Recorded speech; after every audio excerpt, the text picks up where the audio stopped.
मैंने कई मौकों पर इस बात को खुदाई से रास्ता नहीं निकलेगा। ये खोदने वाले लोग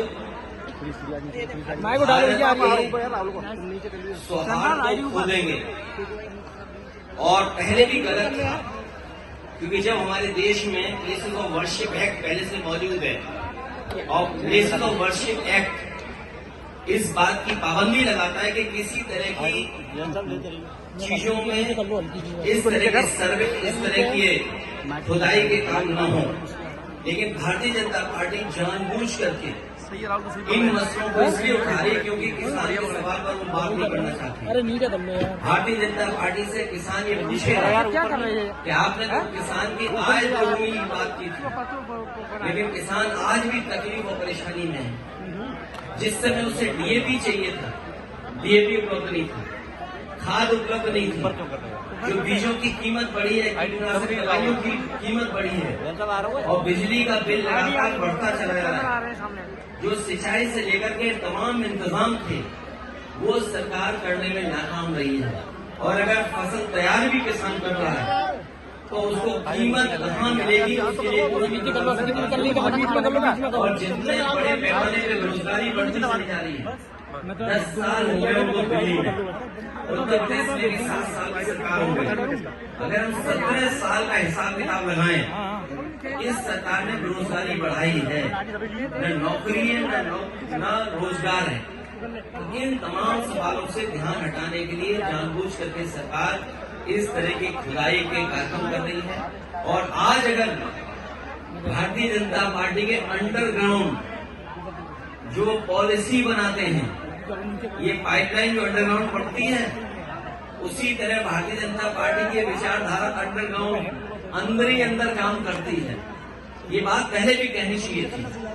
लोगों की जान चली गई, लोगों के घरों में छापे पड़ रहे हैं, बिजली के नाम पर 2-3 हजार लोगों के यहाँ FIR दर्ज हो गई।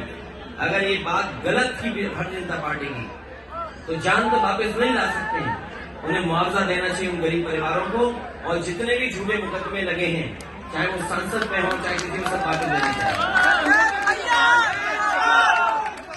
सांसद के खिलाफ करोड़ों की रिकवरी जारी की गई है। संबल में सांसद के खिलाफ बाबा साहब भीमराव अम्बेडकर जी ने हमें संविधान दिया है और लोकतंत्र में ये हमारे लिए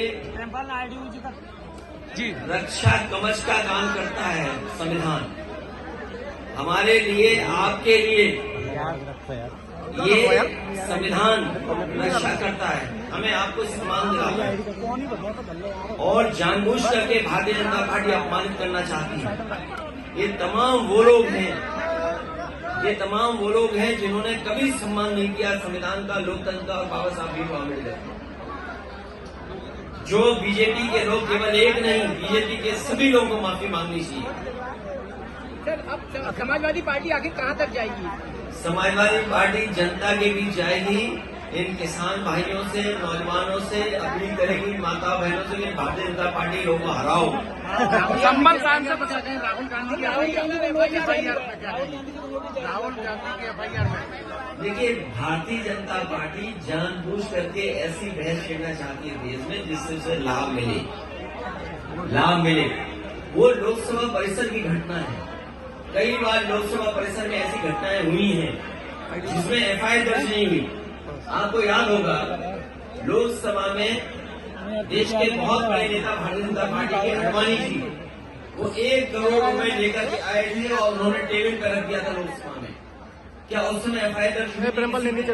एक JPC के माध्यम से उस पर चर्चा करके जो कार्रवाई करनी थी वो विधान लोकसभा के अंदर हुई। लेकिन ये जानबूझ करके भारतीय जनता पार्टी लोगों को डराना चाहती है। FIR से, झूठे मुकदमों से कोई डरने वाला नहीं है।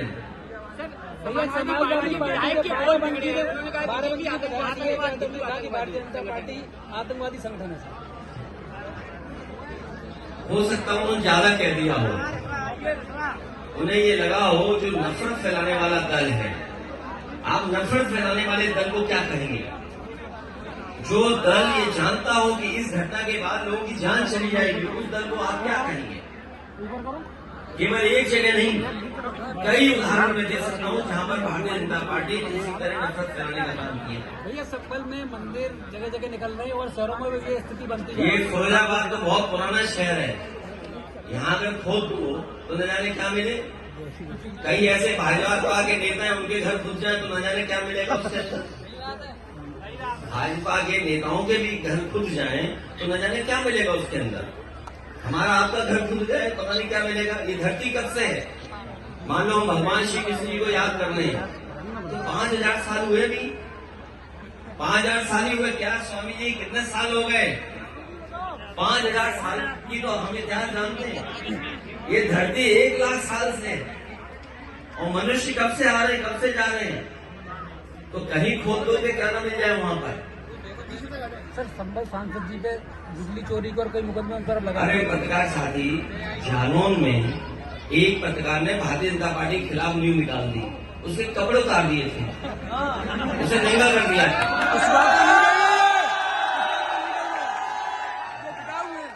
ये देखिए, ये सब सोशल मीडिया का जमाना है। अब आगे की रणनीति क्या भैया? आगे की ऐसा नहीं जो चीजों को मैं जानता हूँ, इन चीजों को कैसे फेस करेंगे? नौजवान जानते हैं। इसलिए हम समाजवादियों की या जो भी सरकार में है उसके सामने चुनौतियां पड़ी है कि इन नौजवानों का भविष्य कैसे बेहतर हो। एक मेरा क्वेश्चन, भगवान श्री कृष्ण ने गुजरात में प्राण त्यागे थे और कल ये गुजरात से शुरू हुआ। क्या आप ये मानना है कि ये मोदी आपका इशारा मोदी जी की तरफ है? योगी मोदी की तरफ? जो इतिहास है, जो पौराणिक कथाएं हैं या जो सच्चाई है, उसको हम और आप टाल नहीं सकते। भगवान श्री कृष्ण का ये कार्यक्रम है और मैं चाहता हूँ कि आप लोग भी इसे रिसर्च करो, जानकारी दो, हासिल करो कि क्या सच्चाई है इसमें। क्योंकि जब भगवान श्री कृष्ण ने जिस समय प्राण छोड़े उसी समय से मान्यता है कि कलयुग शुरू हो गया। और वो स्थान जहाँ पे भगवान श्री कृष्ण ने प्राण छोड़े वो गुजरात में है, सोमनाथ के बगल में है। और जिस पेड़ पर भगवान श्री कृष्ण बैठे थे, अगर मैं आपसे पूछूं कौन सा पेड़ था तो बता सकते हो क्या?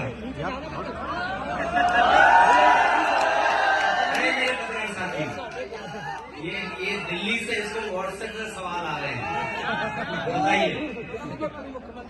आगे की रणनीति क्या भैया? 27 का प्लान क्या है? देखिए, ये चुनाव आ गया है इसलिए ईडी भी आ गई। चुनाव आते ईडी इनकम टैक्स आ जाती है, चुनाव आते सीबीआई आ जाती है। ये कौन सी नई बात है? सब जानते हैं बात। समाजवादियों की अब क्या रणनीति? हमारी रणनीति ये है कि नौजवानों का साथ लें, किसानों को जागरूक करें, माताएं बहनों को भविष्य में हम लोग सम्मान देंगे। चाहे हमें किसी रूप में सरकारी योजनाओं से उनकी सुरक्षा, उनके स्वास्थ्य और उनके सम्मान के लिए कोई योजना बनानी पड़ेगी तो हम लोग बनाएंगे। पूर्व में भी हम लोगों ने अच्छी योजनाएं बनाई थी जो आज भी जनता को दिखाई दे रही है। चाहे वो एम्बुलेंस हो, चाहे पुलिस को गाड़ी हो, चाहे वो लैपटॉप हो और चाहे बड़ी बड़ी सड़कें बनाई हो, चाहे बिजली का इंतजाम किया और नहरों का पानी फ्री किया हो, सब याद है।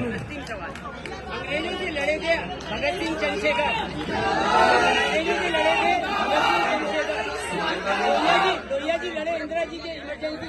अब इस वक्त पे आप लोग कैसे देखेंगे? अंग्रेजों इमरजेंसी में अंग्रेजों के जमाने में चंद्रशेखर और भगत सिंह जी हुए, अब इस जमाने में आप इस लड़ाई को नहीं, ये लड़ाई लगातार चलती रहेगी क्योंकि भारतीय जनता पार्टी ने बहुत बड़े पैमाने पर नुकसान किया है। ये बातें तो बड़ी बड़ी करते हैं। कल भी अगर आपने सुना होगा कुवैत का भाषण प्रधानमंत्री जी का कुवैत का भाषण सुना होगा कि न जाने कितनी बड़ी चीजें बता रहे हैं, लेकिन जमीन पर कहाँ है? जमीन पर क्या है? अगर दो लोग सक्सेसफुल हो जाएं तो वो देश के लिए कितना फ्रूटफुल साबित होंगे। हमें बड़े पैमाने पे नौजवानों को नौकरी रोजगार देना है, हमें वो इंतजाम करने हैं जिससे बड़े पैमाने पे नौजवानों का रोजगार मिले, नौकरी मिले। वो फैसले हम लोगों को लेंगे। सर संसद में इस तरह बहसबाजी हो रही है, धक्का मुक्की हो रही है, सर मर्यादा को लेकर ये सत्ता पक्ष में जो सरकार के लोग हैं उनको सोचना समझना चाहिए था। सरकार रास्ता निकालती है, स्पीकर के माध्यम से अगर कोई ऐसी घटना हुई थी तो सभी पॉलिटिकल पार्टी के लीडर्स को बुलाया जा सकता था, बात की जा सकती है। लेकिन आप बहानेबाजी देखिए उनको, ये सब जानते हो आप बहानेबाजी थी।